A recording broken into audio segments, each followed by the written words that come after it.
Welcome to Master Muse, Dan Cash. I am so excited to have you here today. How are you feeling this morning? I'm good, thank you. Thank you for having me on. It's a pleasure to talk to you. I'm so thrilled, and I have been talking to you, to my friends for a long time. I was like, man, it'd be so cool to get Dan. I would love. I mean, from fangirl to fanboy, can we just talk about it? And they were like, man, that would be cool. I'm like, I know, but he's like, he's like a legit. You've gone full time. Are you calling yourself an influencer or oh no content creator, or how do you want to identify yourself?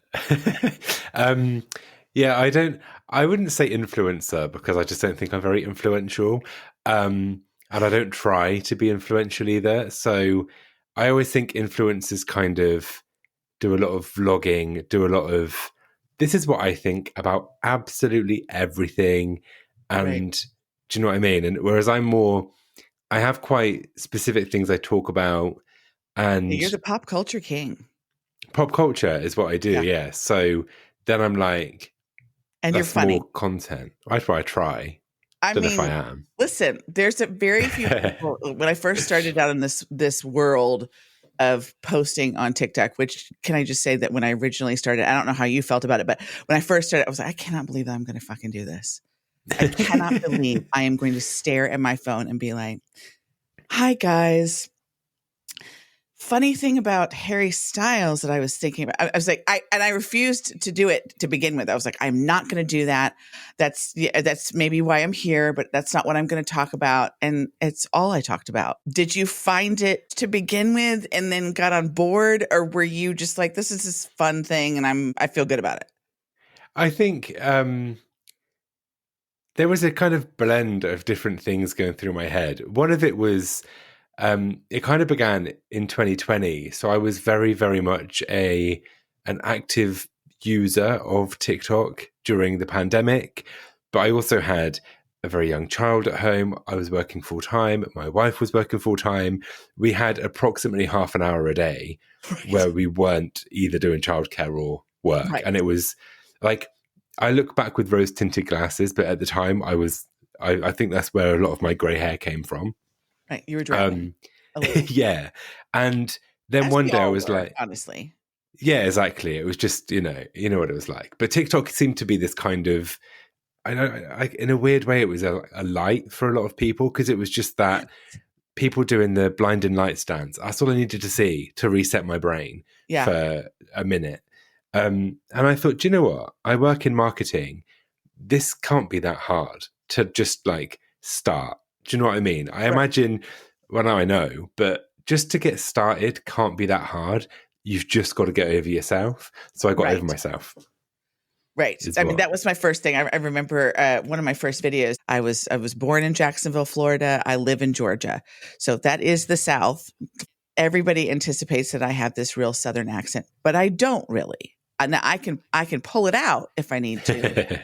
I can throw it out of bless your heart in a moment's time, but I don't really. But when I first started doing TikToks, I was like, hey y'all. And then I was like, what am I doing? Why am I putting on like a voice? I mean, that's not super uncommon for me to do voices in that, like I was trying to be myself and it was so bizarre. When you first started, what was your idea? Were you thinking for sure you had like an idea, I'm going to do pop culture and that's what I'm going to talk about? No. So initially I thought I'd learned some things from viewing, right? And those things were be consistent in terms of how often you post and what you post about, how the videos look and the quality. And I was like, that's all you need to do to start. So I started off doing Harry Potter sketches, impressions, just little bits, right? They're my favorite thing you do.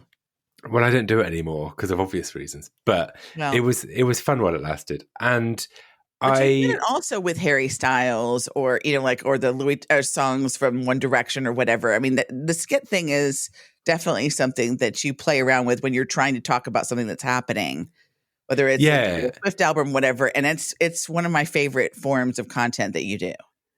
Yeah, I enjoy doing the skits because sometimes I sit there in front of the camera and it sounds like I'm preaching. So if I'm like, oh, everyone's going mental about this one thing and it's not that deep. And I'm like, actually, that's just me preaching and being a little bit It feels condescending in a way, and this still feels condescending when I do it in a skit, but it feels condescending in more of a humorous way. Right. It's satire. Right. Yeah, so I can say what I want because I'm Right. saying it to myself across the bed, So the skits kind of, yeah, and people get mad at the skits sometimes, and I'm like, don't talk to me, talk to the other guy. I feel like it's an easy little scapegoat for you. And it's genius. When I first started watching, I started finding other creators that were talking about Harry, Louis, Liam, Zayn, Niall, One Direction, whatever. I was like, who's funny? There's certainly people on there that are very informative. We have the informative ones. Guess what's happened today?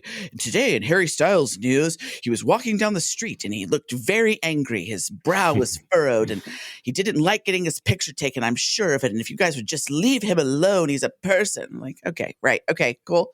And then there's the other people who's like, so I was listening to this song and there's definitely a lot going on behind the scenes. I definitely think it means that he thinks that he's an alien from another planet and we really need to get involved in this planet. And it's called, or whatever, the conspiracy theories. And there's very few people, in my personal opinion, that are funny in the way that they present the information. But you were the one. Oh, thank you. Well, that's the thing. The thing is with humor is it lessens the impact of some things. And I think that's really important in pop culture because sometimes the narrative goes so far one way and people get caught in this tidal wave of emotion and feelings. And sometimes it's the humor that I feel that just brings people back a bit and they go, oh, actually, yeah, we are actually allowed to laugh about this thing that isn't that serious because it is at the end of the day. And I say this, it's just music, it's just film, it's just TV. And I don't mean that to diminish the impact of those things. Right. But I mean, what it isn't is politics and what it isn't is religion and these big things, So I think, yeah, laughing about these things just takes that heat off of a lot of it. And I think I find it a good way of just dealing with and processing stuff that I enjoy, Yeah. Okay, so now let's go back a little bit. This is a little different than my regular content. This is not a musician that is trying to make it in the music world, which is normally who I'm talking to. Dan is a creator, a now author, who's we'll get to that in a minute. But he can strum the guitar a bit. He can sing a little. He is definitely into pop culture. But I want to know, when you were a young boy, were you listening to a lot of music? Were you obsessed with being in a fandom? I wasn't allowed to be. That's why I'm so old and doing it. I've just gone back to childhood basically and trying to relive my 17 to 22. But what were you like when you were young as far as music goes? What were you listening to? What did you like? And what kind of fan were you? Yeah, so when I was really young, I was very much pop. It was Top of the Pops, CDs, cassettes because I had an older sister, so you want me. You're old. But I mean, we used to. That's just me. Yeah, but we used to take it in turns on a Sunday, and the chart show would be on the radio, and we'd take it in turns. So it'd be like the radio would be on, the chart show would be on as we're having our bath on the Sunday evening, and we'd literally like sprint like a relay race to be like, right, the song is playing, we are recording it on a cassette. You now need to get out of the bath, get dried and get dressed in the 3 minutes so that I can get in the bath. And that's what it was. I'm pausing it before the adverts came on and before the DJ spoke. I call it the tail end of that because I was born in 91, but my sister was older. So I feel like by the time I was like 5 or 6, I was properly in it because I was her like recording minion, I love that. That's what I use my younger siblings for. It's like, listen here, you're not allowed to sit in my seat, and like I need something to drink. Until they got to a certain age where they're like, can't you get your own drink? And I'm like, I could, but you're so good at getting it. And they're like, I don't want to do it anymore. No, it's exactly that. So it's very much pop music, and then like it was again influenced by my older sister. So it was Spice Girls, and they would dress me up as a Spice Girl, and it was a lot of who was it, like Eternal, TLC, I don't know, the All Saints. They're very British, and then I was very into S Club 7 when I was. I don't know if you know S Club 7. They were a mixed gender pop group from the 90s, noughties, and they were just phenomenal. And then at one point they had a TV show where they found the S Club Juniors. And two of the S Club Juniors turned into the Saturdays, which is another British girl band. Saturdays. Yeah, so it's like this big thing. But it was just cheesy pop. And then I hit teenage years, and then it was just emo, rock, metal. It's so hard. It just transitioned overnight. Teenager. Okay, so what emo stuff were you listening to? I mean, who did you have on repeat? My big ones were the obvious. I mean, My Chemical Romance were the biggest ones for me. I also loved Fall Out Boy and Panic. Avenged Sevenfold. I was a huge fan of Avenged Sevenfold. I don't know. And they were like the main ones, I would say. And then I also, at the same time of that, my mum remarried, and he was a big fan of Guns N' Roses and AC/DC and like those kind of rock bands. So I kind of had the old school kind of 80s rock with the modern noughties emo, and then a bit of like Metallica. So it was kind of, that was all I listened to for all my entire teenage life until I got to university, pretty much. Okay, so we weren't listening to no secret like sad ballads. Like my son came to me like recently, he had a bad breakup, and there's some Adele song, and he was like, and it came on the radio. I was like, every time I hear it, it wrecks me. And I was like, what? He was like, yeah, I can't listen to this song. I cried to it for like 2 months after we broke up. I was like, what are you talking about? Like I've never. I love that. He listens to this band called Ninja Sex Party, NSP, and it's like comedy pop. It's very strange. I should say it's strange. It's very interesting and fun. But it's like mixing comedy and music, and he loves it. And he's like gone to their shows or whatever. But I'm like, I don't really think you're a music lover because you only have like 2 bands in the world that you really like. And this Adele song that has, wrecked you post breakup.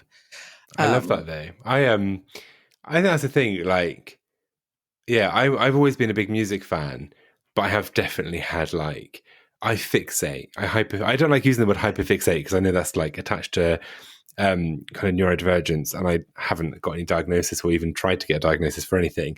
Same. But I do have these massive hyperfixations, and like My Chemical Romance and Fall Out Boy for a long time. I just had them. That was it. That was all I needed. Did you see them in concert? No, I never did actually. I saw Fall Out Boy at a festival once.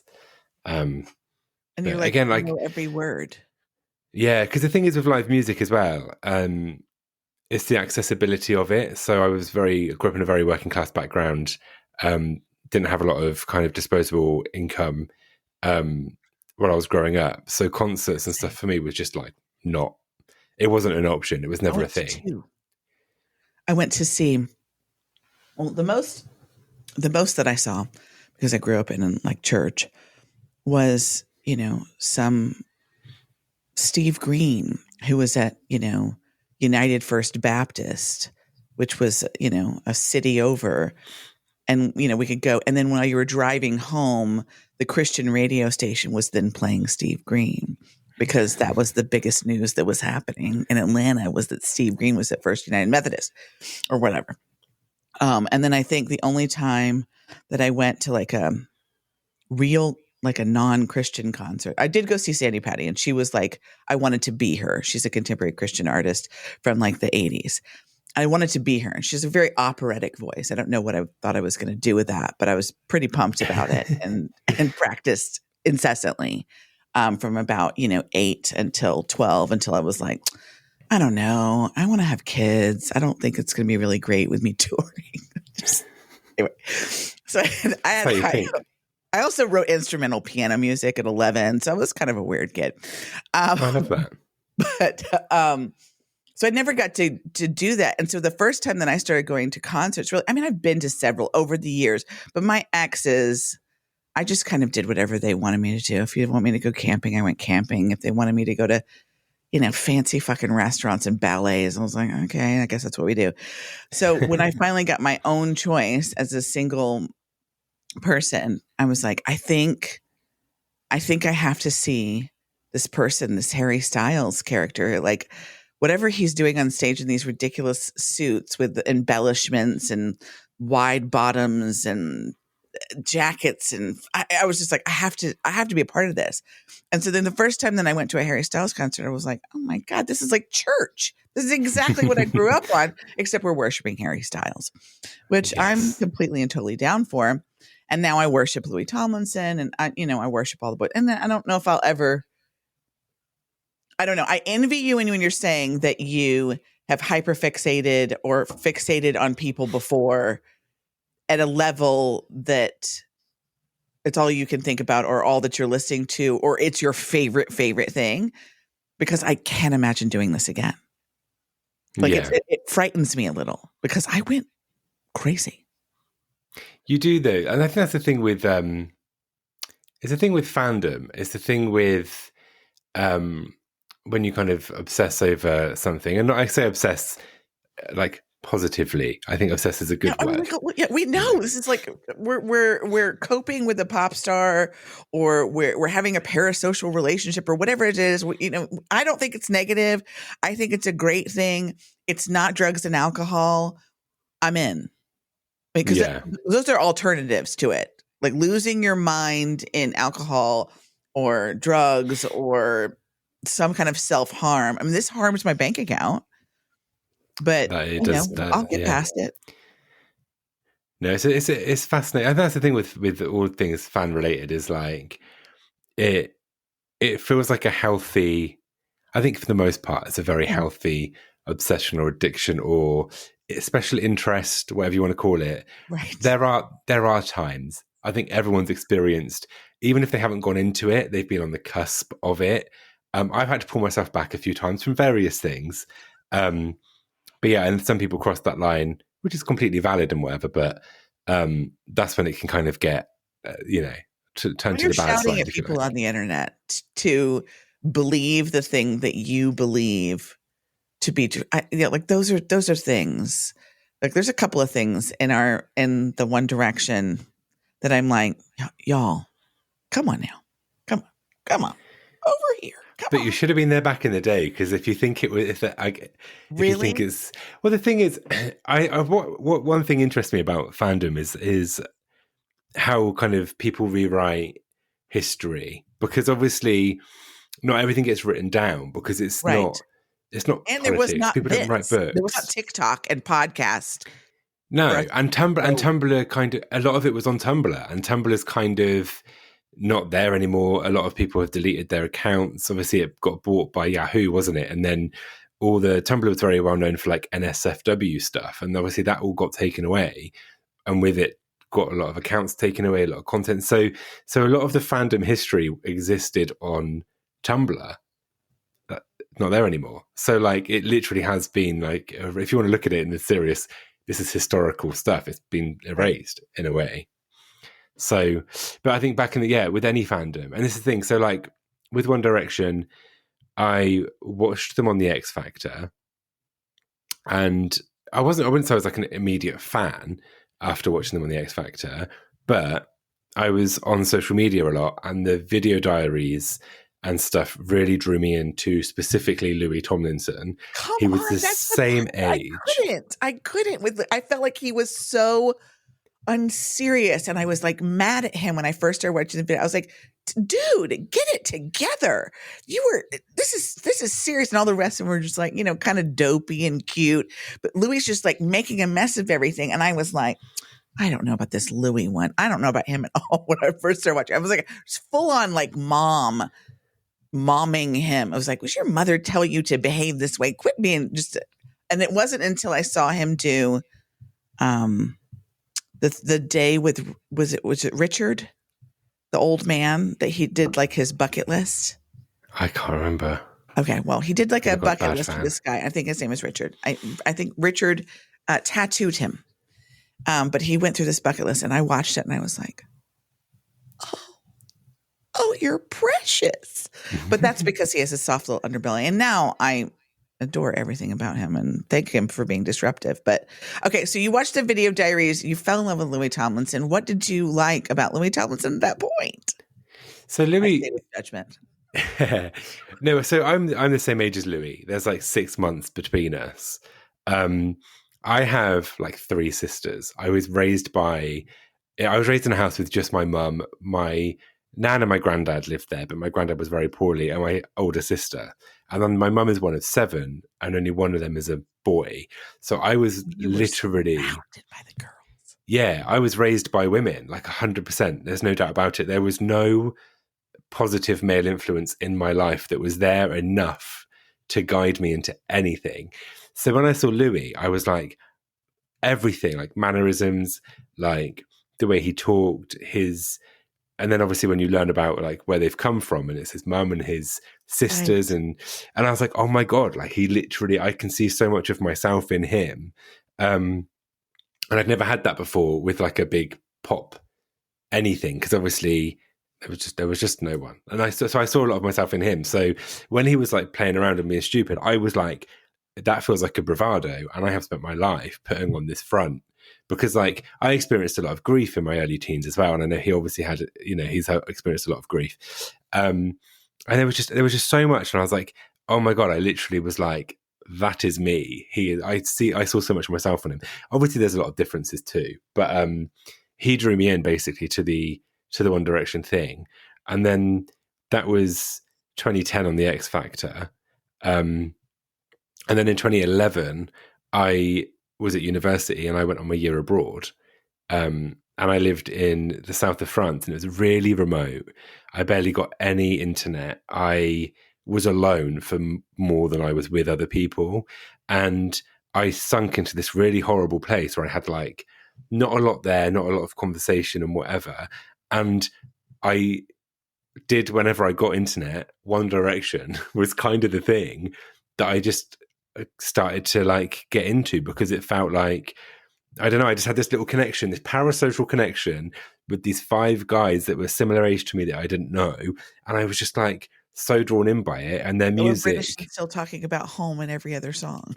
Yeah, that, and then like their music drew me in, and I had a guitar. I bought a guitar while I was in France because I had nothing else to do, and I started playing their songs on guitar, and I don't know, they just drew me in like hook, line, and sinker, and then that was it. I was, a fan, I suppose. Okay, that's a completely different experience than my mommy experience with Louis Tomlinson. A lot of times I feel like their mother, and I'm like, sit down, take that jacket off, get off the bike. What are you doing? Go home. I want to come here. They're beautiful and lovely. I'm going to say this, and they're going to call me a liar. I think they're lovely and beautiful. But I'm 100 years old in comparison to these young men. And the majority of what I can see in One Direction, I'm like, I have children that are closer to their age. Like my oldest is 26. I can't. It's just bizarre. And I'm like, my brain is like split. Like I don't understand how I'm relating to these people, but I love it so much. The music is my favorite thing of all. I feel like that, if we're talking about Louis Tomlinson, the kind of lyricist that he is my favorite kind. He is, he's so incredibly clever, and I just love it. I wish he would let me pick his singles. I don't know if we're going to get to that point, but if we ever do, if he ever lets me to be like, not that one. I feel like Written All Over Your Face should have been single. I don't know though, because I feel like every solo artist that I like chooses songs that I would never have chosen for the single, and there must be something in it that I don't understand from a kind of music industry standpoint. I think Lemonade, by the way, is a great lead single for an album. I do like that. I'm dying to know what else is in the mix, so therefore I have to reserve. Like I watched 2 musicians do their take on his song, and I was like, no, that is good. I was just like, I was so, don't you say it? It's so good. You should have heard it live, I think it's fantastic. I think it sounds cool and interesting. I think the music video, I don't know if we're going to take that it's talking about the music industry and drinking the Kool-Aid, but him being chased by a lemon, I just like, it felt like 19-year-old Louis to me. I don't think that's what the song means to me. That's what I don't think. What does the song mean to you? I think the song our our opinions, because we have no idea. We didn't write it, but yeah, like lyrics are up for interpretation, which is part of my favorite thing about lyrics. I think, and I'm not the only one that I've seen talk about it or think it. I think Lemonade is trying to write a song or an album or a piece of music, and he's trying to make lemonade out of lemons. He's got all the ingredients and he's trying to like craft this thing, whatever that may be. And it's bitter, it's sweet, it's bittersweet. It's like trying to find. I don't know. I think that's how I see it. So I think it's trying to write. It's like that creative process of literally hitting your head against a wall because you're like, there's an idea. Is it right? Am I got it yet? I should change this. Like it's trying to make the perfect cup of lemonade, and you've got all the lemons there, but you've got all the ingredients, but it's trying to put it into this one perfect, tall, refreshing glass, and that is the song or an album. Was presenting it to him as already done. What's that? Like when you get to the lemonade stand and the sock puppet is presenting like this, like it's already done. Here's the lemonade. Here it is. And he's like sitting there surrounded by lemons, like looking at a finished product or imagining a finished product. Yeah, maybe. Or maybe it's, I don't know, it could be anything. It could be someone offering him, here's a song, you could have this one, and now I want to make my own. Yeah. That's a good take. I like that. I don't know. That's how I kind of think of it anyway. I love that everybody can have their own interpretation. What brought me to Harry Styles was Falling. And I have a couple of friends that I've made through the fandom that it's their same song, but not for the same reason. Mine was post a breakup. Somebody else's was post a surgery that didn't go well. And, just the feeling of just being hopeless. And then you get drawn in. I just don't understand. They talked about it in the This Is Us movie. When the guy comes out and it's like, well, girls' brains, it's not that they're crazy, they're just excited. And I was like, that's right. I'm not crazy that I'm in my fucking 40s. My family thought I really had gone insane. But this is another tangent to go down, is like the outward perception of people that are massive fans of something, especially when it's something like One Direction and the fan are predominantly girls, teenage girls, young girls. Right. It gets so shat on and pissed all over by the general public and men, because obviously when One Direction were coming up as well, a lot of music journalists, reviewers, all of that, they were men. So they didn't get it. And if they didn't get something, then they don't give it any kind of credit. It blows my mind that One Direction won no Grammys. It literally, and then people laugh at me. I'm like, you don't understand. By the time they released 4, there should have been some Grammy noms thrown up there. It's crazy that there weren't. I agree. Harry Styles' first album, it's crazy to me that he came out of that band with Sign of the Times and then followed it up with his first album. And because he was in One Direction, the Grammys were like, who? No. And if he'd have released that album now, it would have. Do you know what I mean? It's such a crazy thing what happened with all of it. And I know Zayn had the same feeling, because Zayn obviously publicly said, what the fuck? What have you actually got to do to get through to the Grammys? I'm producing great music, and he was. And you think you're one of the most successful male musicians, pop stars of a generation, and they're all getting overlooked by the Recording Academy. It's crazy because they were a boy band. Because they're a boy band, and because they appealed to young girls. The assumption is they don't write their own songs, which we know was not true. It's what set them apart. They didn't play instruments. Who cares? They didn't dance. Thank God. Yeah, exactly. I'm just so grateful.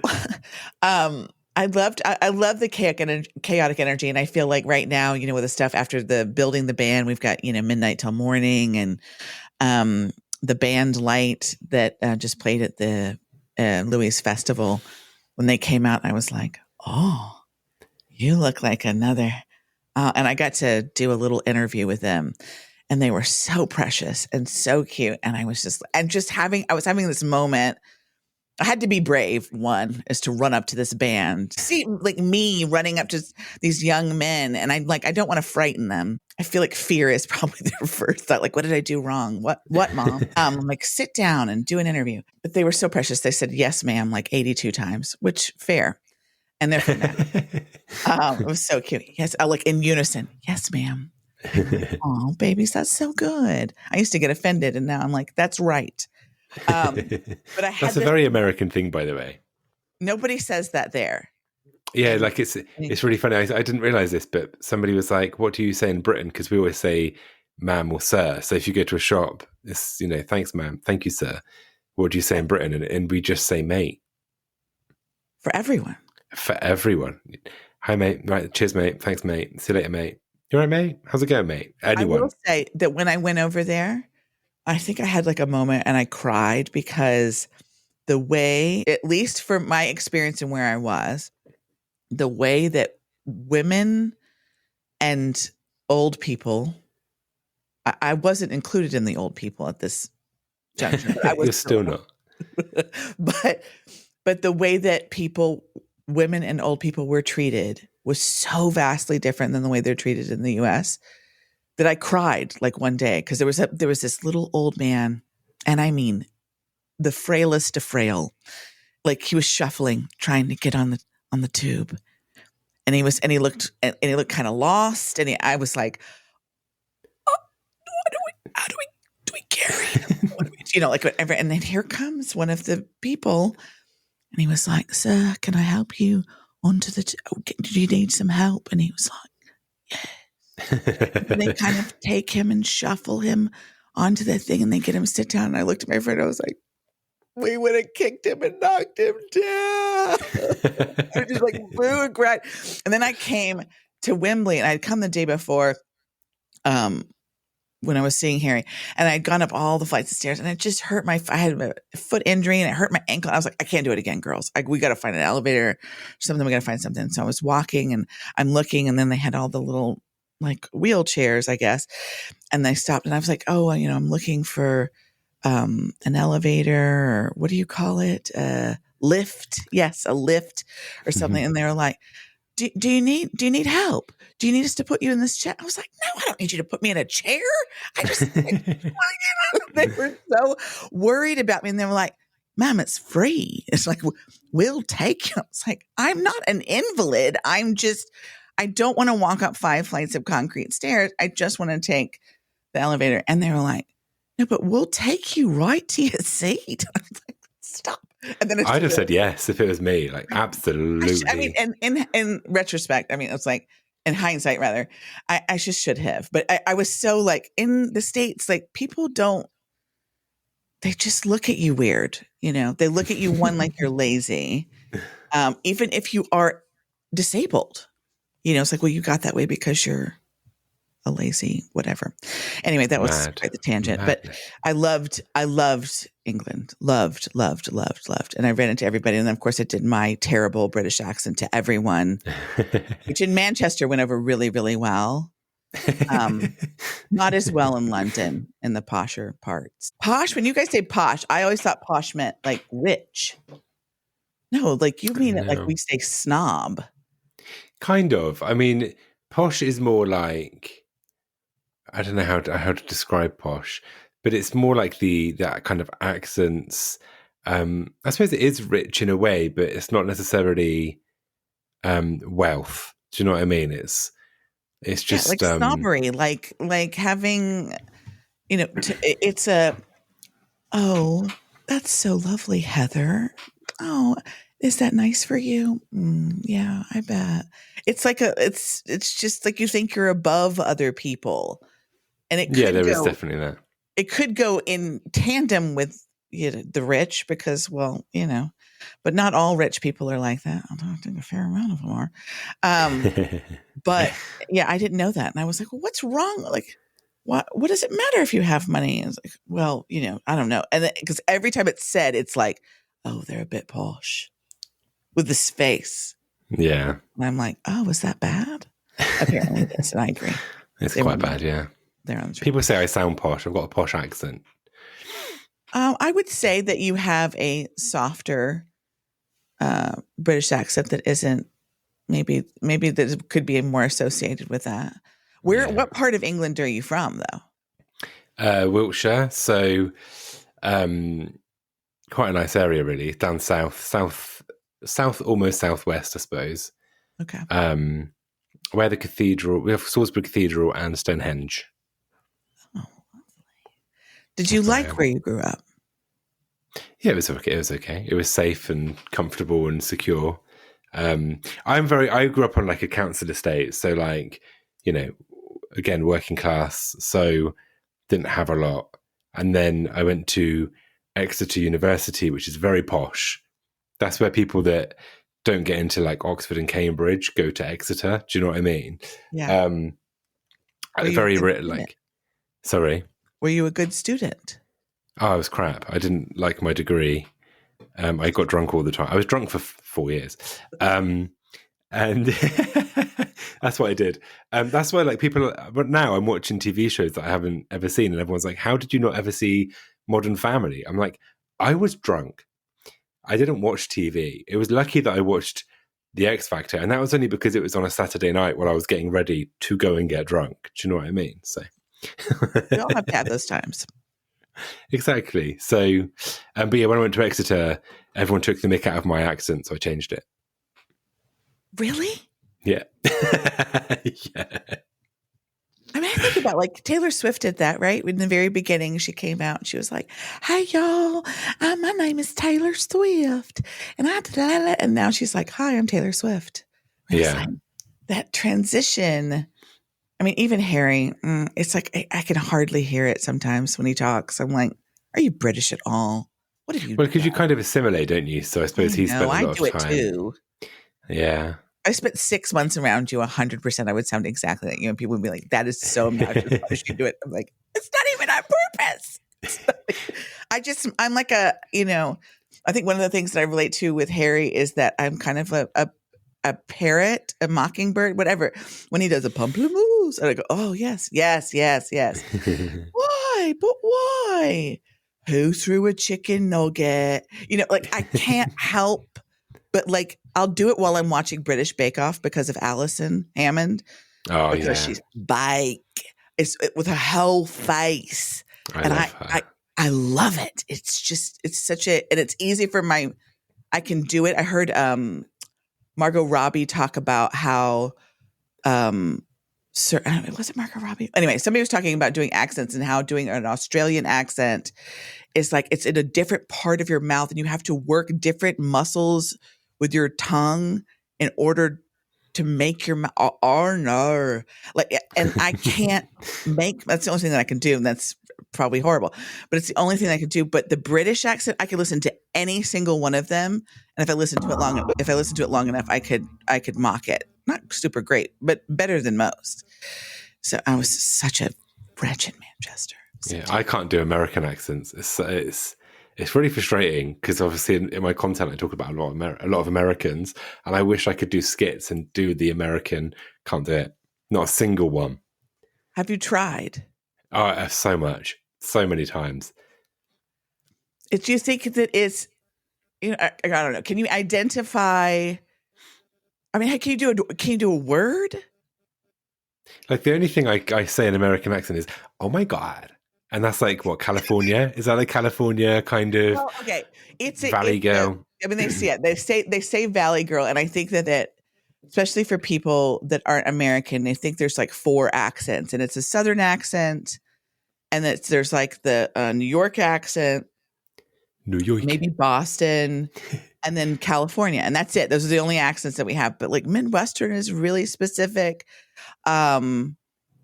And there's different Midwesterns and even Southern. Like my grandfather remarried a woman. Her name was Doris. And she said, Roy, come to the door. Heather's here.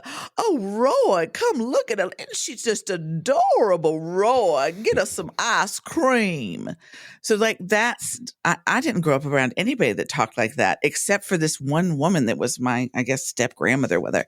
And then my grandmother, like, she grew up, she was a part of sharecropping in the South in Alapaha, Georgia. And she talks just like I do, which I think is why I talk the way that I do. Did you think that you were funny before you started doing this? No, I still don't think I'm funny. It's really, man. no, I don't. It's a really weird thing. And I don't know if it's imposter syndrome or what, but I have this, like, I have so many mental blocks that I think are like preventing me from being like even better than what I do. Because like, sometimes I post a video, right? And my rule used to be, if I make a video and I don't laugh, I don't make myself laugh watching it back, I won't post it, which is very easy to do when you're doing like Severus Snape singing a sea shanty, right? It's very easy to make yourself laugh doing that. And then I did the One Direction. So that was my breakout, was like Snape. Then my next breakthrough was One Direction, where I made a video and I was like, I've just listened to One Direction songs again, and I can't believe how dirty some of the lyrics are. Right. And it was kind of a half truth, because like, there were some songs obviously are filthy. The one that really caught me off guard when I listened to it after a few years away was Happily. And the lyric, and I made it kind of my brand for a while, and the lyric is, and if he feels my traces in your hair, I'm sorry, love, but I don't really care. And people were like, you should make merch with traces on it. And I was like, because it just made me laugh how, like, I know it probably wasn't intentional, because traces is like your essence and like your smell and all that. But I was like, oh my God, that's absolutely a wild lyric. And that was it then. And then that broke me into the One Direction kind of fan space, if you like. And I was always in it. And people were quite surprised, because they thought I was like a brand new fan who just discovered One Direction. And I kind of played on that for a while. And then I was like, guys, I've been here since 2010. Like, I never had a Tumblr. Louis' my favorite. Yeah. I was like, I never posted on Tumblr. I never had like a Twitter Stan account. That was a lie, but that's what I said. And I was like, I never had all this stuff, but I was very much like a passive observer of One Direction fandom. And then they realized that actually every in-joke, everything, every reference, I knew it all. And I was like, I was just playing you a little bit. And that's it. And that was, I can't remember how we got into this. The beginning of what I saw, and I was like, okay, for what I'm doing, I mean, I don't know. I don't think I had a real intention, because what I had decided was I wanted to do a podcast where I wanted to talk to musicians. Like, that was the end goal. Then one day, somewhere in the future, I would be able to sit down with Harry Styles and sit down with Louis Tomlinson and not be like, oh my God, you're so pretty. But be like, ask intelligent questions, ask things that I feel like people in the fandom would want to know. That was my goal. Okay. So my cousin was like, well, if you're going to do that, you'll have to create an audience. And I was like, what do you mean? She's like, well, you'll have to get on social media and start creating your audience, because who are you going to introduce this podcast to? And I was like, I hate social media. And she was like, well, you're about to get to love it. And I was like, no, I'm not. And so the resistance that I had to getting on it, and not knowing, like, what am I even going to say? And then I go down this whole thing, and now I'm a Harry Louis directioner. And then I watched you, because when I first started seeing you, all your content that I saw was One Direction content. And I was like, how is he going to change this? Because at some point, you got to... You run out of ideas. You run out of content. Yeah. Right. And so I was like, how is he going to do it? And I was really struggling with and I have watched you just, I don't know, blow me away with the ideas that you come up with when you're the little bobblehead that you are right now, all over the content when you're moving. And I was like, this guy's a fucking genius. Why did I not think of that? So it makes me feel better to know that you have a marketing background. But I think the thing is with the social media side of it is that they say have a niche, right? This is the thing that, especially back then, like a couple of years ago, have a niche. And But then it's like, well, you define that and you define the boundaries of it. So my niche was Harry Potter, and then it was One Direction, but I still did the Harry Potter stuff. And then it was, I don't know what came next. There was a few things, but there was like Grey's Anatomy at one point I was doing. Yeah. Obviously, Taylor Swift became a massive thing. Yeah. Heartstopper, queer literature and media in general kind of became a bit of a thing. Me having a wife and everyone being surprised, that became, and it's like all of that fits within one niche, which is pop culture. And then the thing that brings people back specifically to your content is yourself. So me. So then it's like the real skill is trying to think of what parts of your content are people enjoying for you, and what parts of your content are people enjoying for the subject matter. And that's where I think people can really fall apart. That's where ego, I think, comes into play for a lot of people. And you see it happen where people have these big egos, and then they'll do content about, say, travel or food or anything, and then suddenly they're talking about, oh, I got up this morning and had a coffee, and now I'm just really tired, and excuse the state of my hair. And I'm like, you're not going to draw people in, because no matter who you are and how invested people are into you, you still have to work a way to be interesting or educational or insightful. And I think that's the balance where people can miss. Because if I sat down and talked about my cat for 20 minutes, nobody's watching that. And that's not because my cat isn't interesting or people don't love cats or whatever. It's just because people have invested their time into me talking about certain things. So they're happy for me to, if I suddenly go, oh, I'm watching Modern Family for the first time, they're like, okay, we'll get Dan's insights into Modern Family. If I sit there and go, I've hated hot chocolate for my whole life and I've just had a hot chocolate that's really nice, they're going to say, like, who cares, Dan? We don't want to hear you talking about that. Do you know what I mean? That's the right. Did you have periods of times when you, like you said, you started with the Harry Potter stuff, then you moved to the One Direction stuff? Did you feel like there was a lag where they're not pushing your videos because they've decided that you're Harry Potter content? And if it's not, if you don't even say, like I have to say, sometimes I'll say one whole thing. And if I throw Harry Styles in the tail end of it, I was like, well, I mean, they're not Harry Styles. If I put that in the tail end of my video will run. And it pisses me off because I'm like, I don't want to just talk about Harry. I love talking about him if there's something going on, but the man's on a bike right now wearing the same fucking jacket every day. And I don't have anything to say about that other than take the fucking jacket off and walk on your own 2 feet. There's a challenge in it. My biggest challenge is, and it all coincided, I quit my job at the beginning of this year. Congrats, by the way. Thanks. About a week later, Trump banned TikTok. That was fun. Right. Then there has definitely been some kind of shift. I can't work it out, still can't work it out with the algorithm and whatever. I think something changed a little bit. And a lot of my audience is American. It's about a third American, a third British, and a third everything else. And then Taylor Swift was like, oh, by the way, the Eras tour is over. See you later. And Harry Styles was like, I really like these Lime bikes. I don't want to go in the studio yet. And there was no word from anyone. And the entirety of the music industry went quiet. I was like, it felt like nobody was doing anything across the board. I mean, we had at the Cowboy Carter tour, like Beyonce was doing a bit. There was Lady Gaga, obviously, with Mayhem. Like there were things, but I was like, I'm suddenly having to introduce these people, these brands, these musicians or whatever into my content. It's something like firefighting.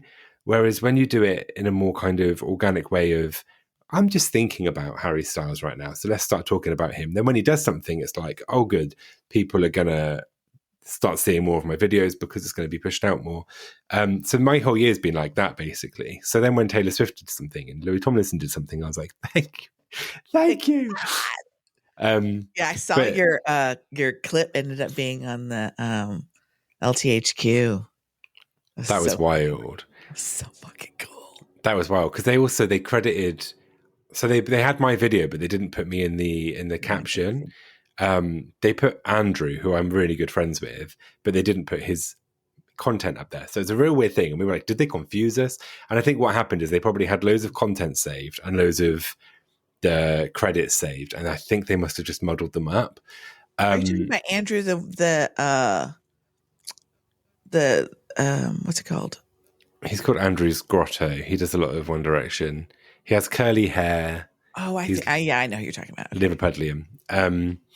And Yeah, so then I messaged LTHQ just as a joke. I was like, they're never going to message back, and was like, hey, by the way, you got the wrong credit, but it's all totally fine. Thank you so much for using my video.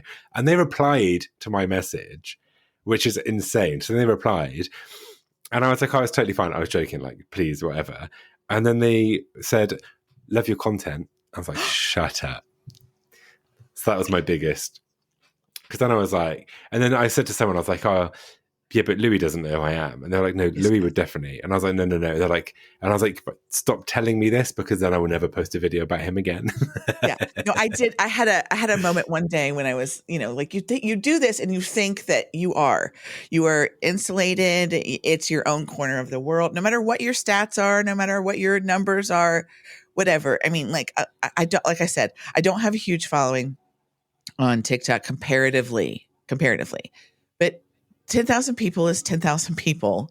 That's a lot of people. And when you go to Louis or Harry centric places and somebody walks up to you and goes, are you? And I'm like,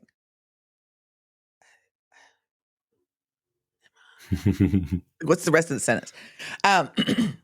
And so then there's this thing where you're being perceived when you go places. Like, I know that you went to the Eras tour, which congratulations. And I'm so fucking jealous. I can't see straight.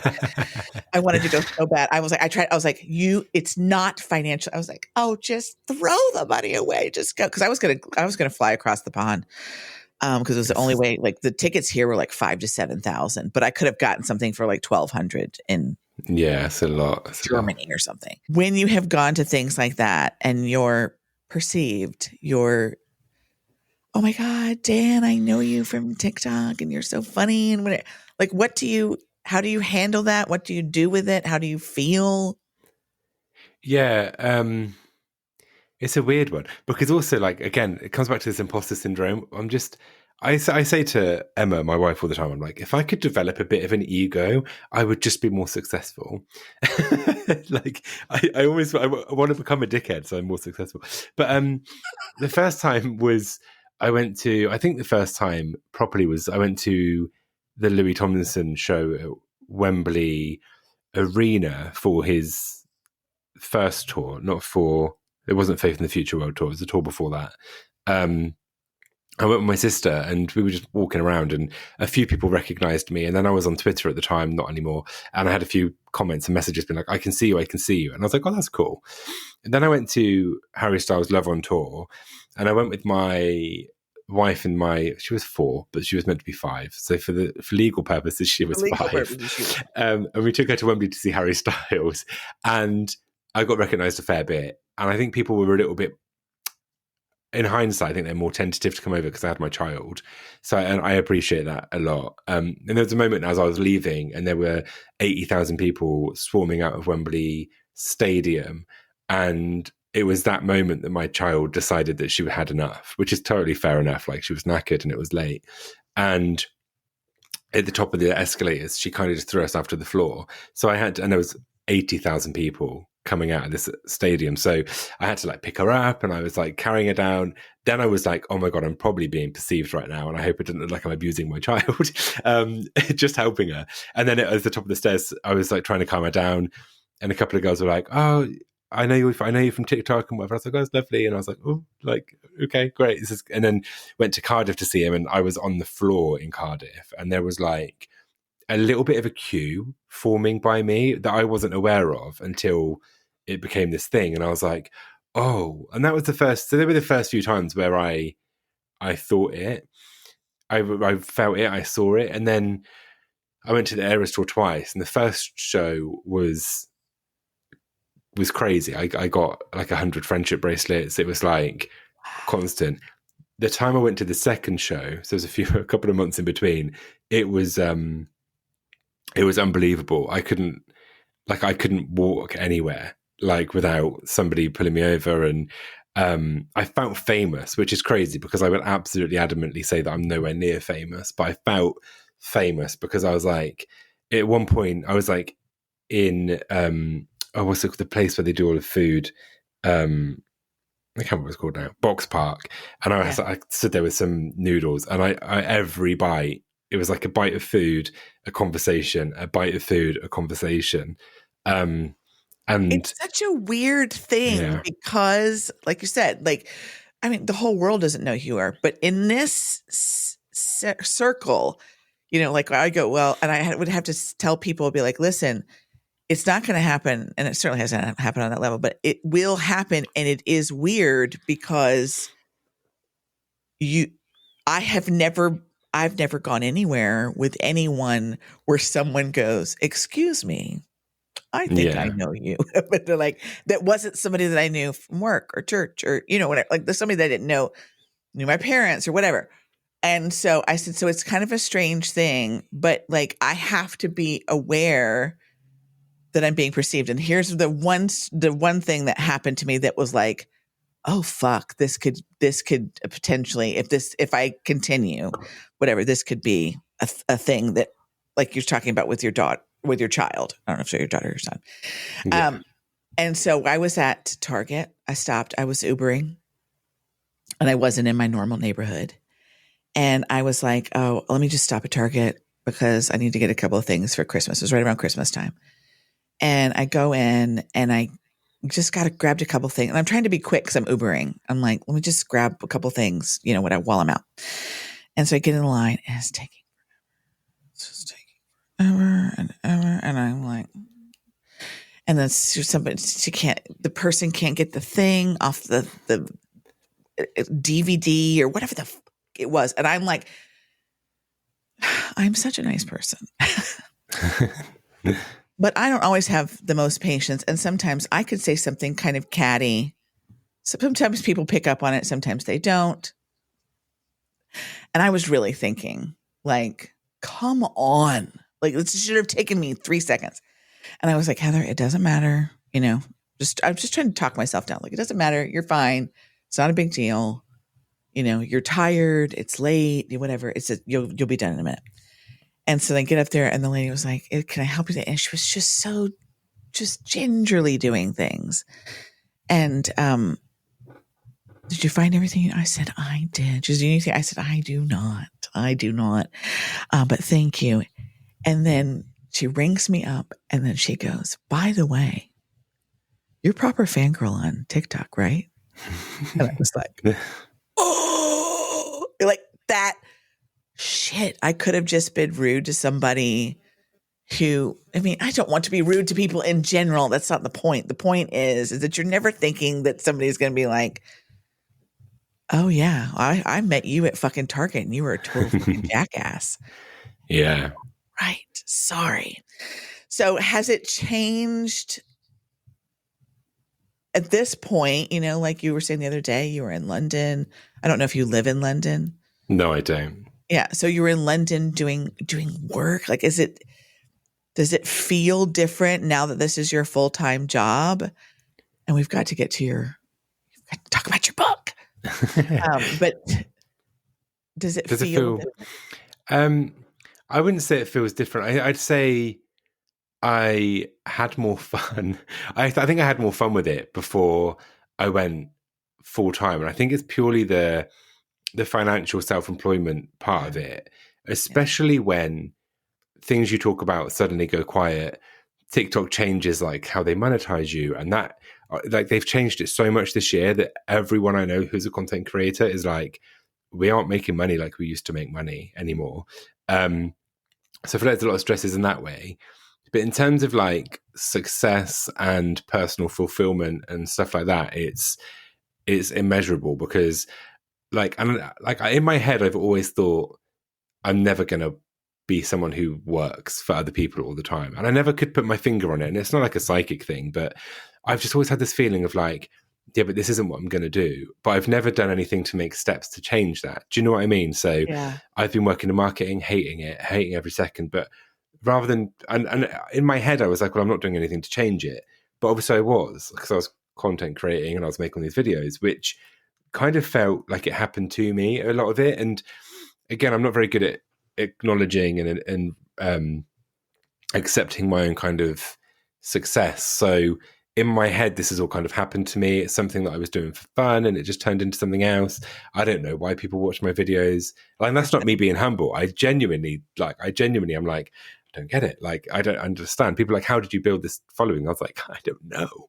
And I think part of it is obviously authenticity and consistency, and you have good ideas. I mean, it's like,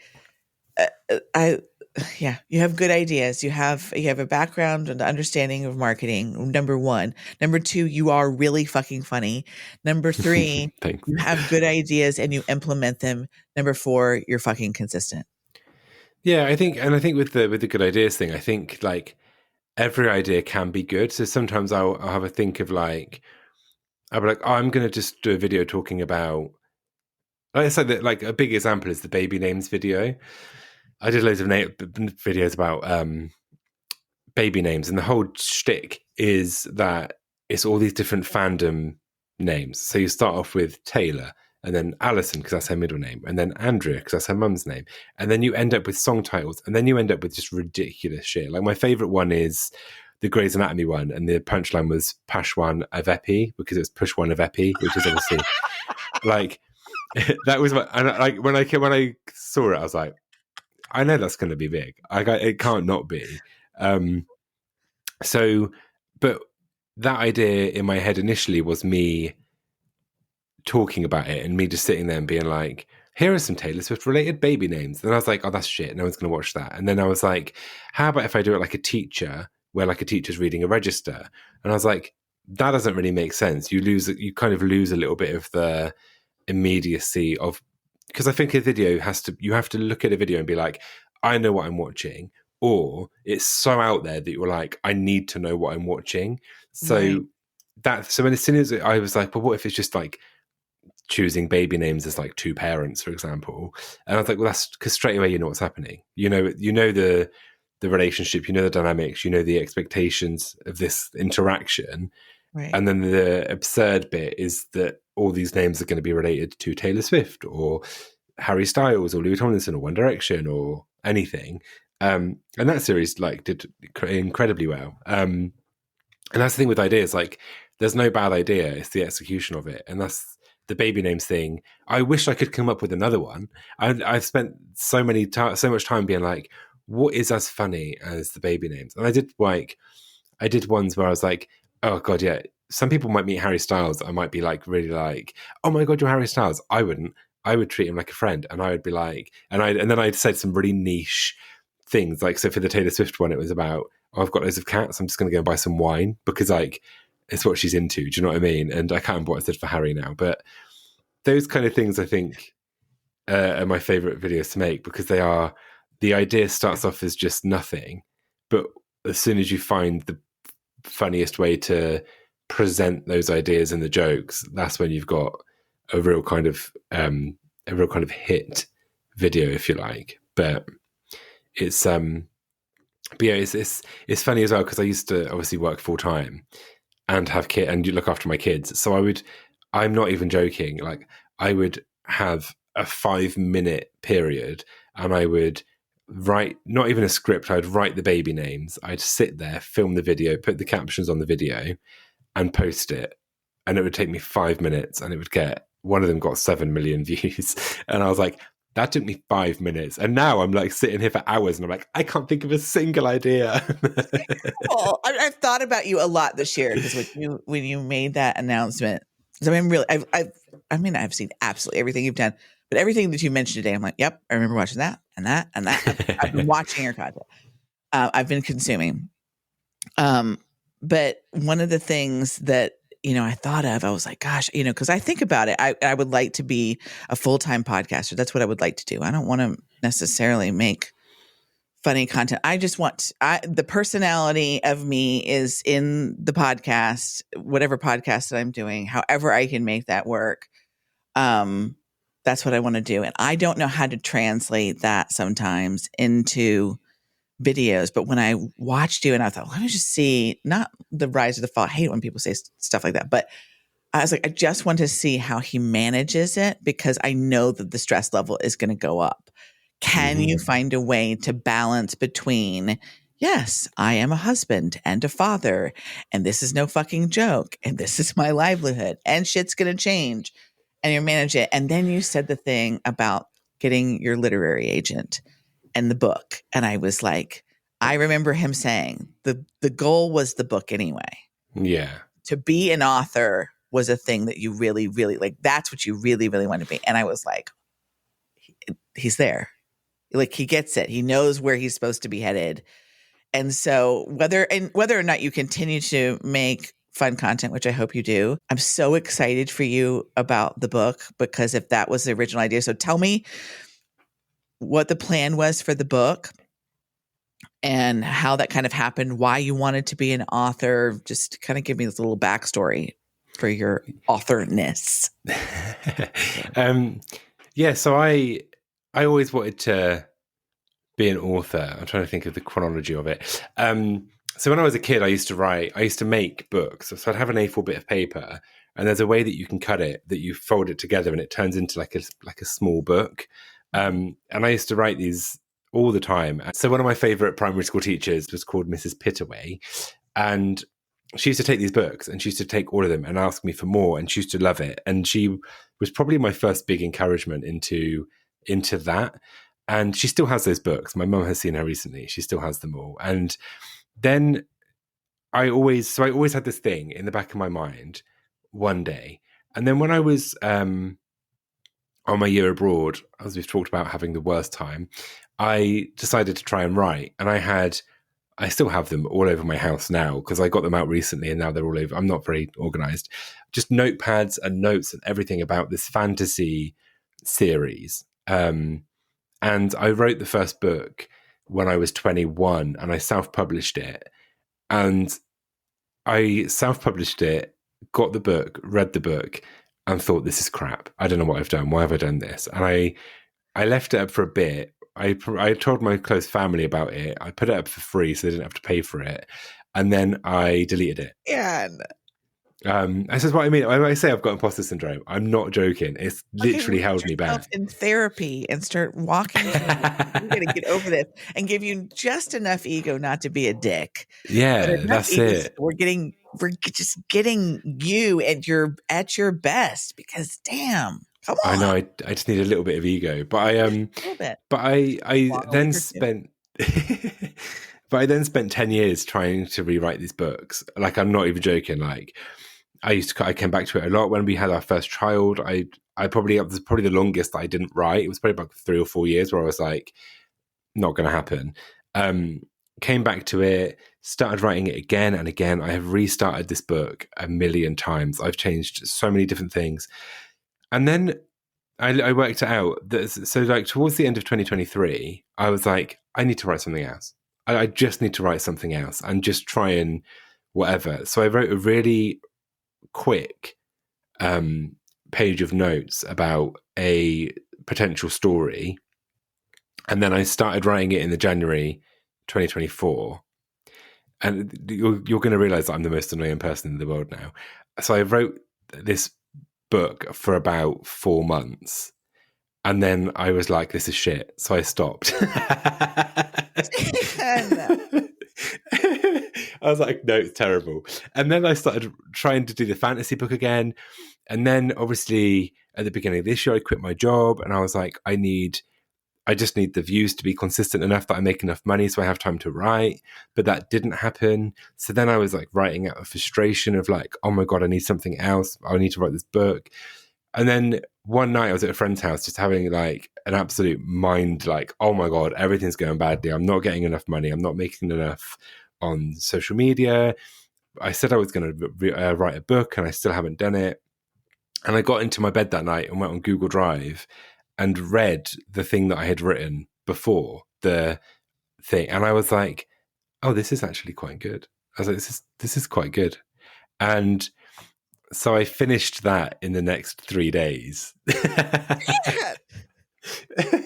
and that was it. And then I had it and I was like, oh my God, I've actually, for the first time, not even exaggerating, including videos, including whatever, I was like, for the first time, I've got something here that I would actually be proud of putting out into the world.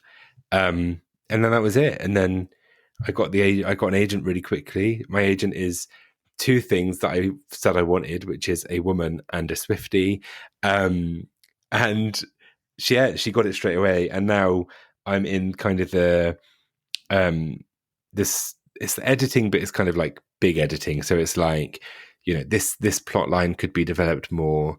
This emotional low isn't hitting quite as much as it could do. This character could be more exciting, more interesting, add something. So it's that kind of editing at the moment, which is how the fun does that bit. feel when you're getting these notes back? No, it's amazing because obviously we had the conversation before, and she was really complimentary about my writing and about everything. And I was like, I still don't really believe it. But I said to her on the call, I was like, I'm not reacting to you because I just need time to like accept it. I was like, so forgive my really boring reaction. But I was like, but I don't, all the words you're saying, I just don't believe them. So give me time. And then, and then the notes came through, and obviously it's really easy to like twist everything into a negative. And I knew I knew there was no negativity there. I knew it wasn't. So I was like, I need to read them and leave them, read them again, and then just pick out what I can do with them. So, do you know what I mean? So it's like really forcing myself to be like, only look at the positive, which I did. So now I'm in a good place, and I'm like, right, I'm ready to do it. So I'm hoping that I can get that done really soon. And then next year, hopefully we'll be putting it out for submission, and then we see what happens there. But crazy. So fucking exciting. I mean, part of the reason that I want to talk to you, like I said, was the fandom thing. But, I think that, art is not just music, but it's writing and it's drawing. It's all the things. And, maybe Master Muse will end up being me talking to every kind of artist everywhere, because I think that it is such an important thing for us to have as humans to keep us sane or let our crazy out, however you like to look at it. I think it's such an important thing. And without people doing that, like I've recently started reading again because TikTok has been hurting my feelings. And or maybe it's the world. I don't know. Maybe it's not TikTok specifically, but I really got to the point where like all of September I didn't put anything out. I was like, I'm about to implode. I cannot, I get in cars, I Uber again, and I get in cars with people, and just it's devastating conversation. I got into a conversation with some guy who was like, I'm doom scrolling about Russian nukes. What if nukes come over? I go, then we'll die. Yeah. Then we'll die.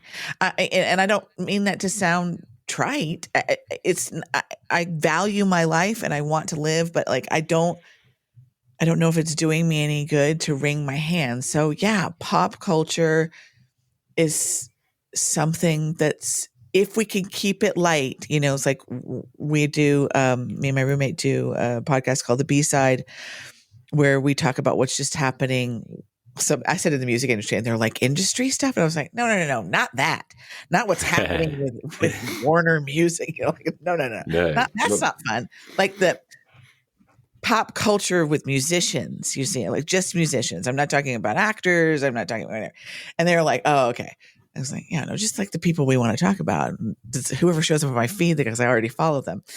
But doing that has allowed us to just talk about it the way that I wish that I could hear it, which is not talking about people like they're dumb, stupid, or not human beings. Yeah. Like we have a category called the watch list, and the watch list is for, people that were watching lovingly from a distance. Like, are you okay, buddy? Like when Justin Bieber was like, hey, buddy, how's it going? I know you're standing on business over there, but is everything all right? Like, you talking to your people? Is everything? He's like, I'm fine. I'm making an album. I mean, 2 albums. I'm like, oh shit. Okay, I guess you're all right. I guess. So, anyway, I really am excited for you for this next chapter, literally. Hey. No pun intended. I'm so appreciative of your time. So thank you so much for agreeing to do this crazy thing. No, thank you for having me. It's been fun. Baby, I talked too much, but don't worry, I'll cut it all out. It'll look like you talked the whole time. No, don't do that. But I really do. I really appreciate it. And I hope that, because I'm going to be a mom now, I do hope that you work on the ego, because I know that people think that I hand it out. If you go back and you listen to all of my interviews, I don't hand out the same thing in every interview. I love them equally, and I'm super grateful for them to put music out. But there are certain people that I feel that have something really special, tangible, something that you can touch, feel, and experience. And I feel like you have it. You just do. Thank you. You're fucking funny. Maybe you're going to be a writer on a show. Maybe you're going to write a show. Maybe you're just going to be an author. I feel like you need to open the door really fucking wide, and you're going to have to build up the fucking ego. I know. I am my own worst critic and enemy, but that's really sweet though. Thank you for saying that. But I'm serious. I really do believe that you need funny people so that we can laugh and enjoy. The last thing that I want to say is I hope that as you move forward in what you're doing, that you find all the right people and that you continue to have the great ideas and that you recognize them as such, and that the people around you continue to encourage you to bring on a little more ego, and then that your book is, even though it's your very first one, that you feel really, really good about it when you put it out there, and that you were able to make the edits and do the things that it feels good to you, that you feel solid and grounded even on the days where you go, this is not working. Just quit for the day. Start again tomorrow. It's a new day tomorrow. I feel like every creative person out there is like, it doesn't work. And then the next day you're like, I was hungry. Honestly, this whole week I've been so exhausted, and I woke up today and I was like, oh, actually, I think I'm all right. I can do this. We just have to keep doing it. Anyway, thank you so much for being a part. It really means a lot to me, and I will continue to be watching your amazing journey. You're just fucking awesome, Dan. Thanks so much. No, thank you so much for having me. It's been a pleasure talking to you. Thank you. All right. Bye. Bye.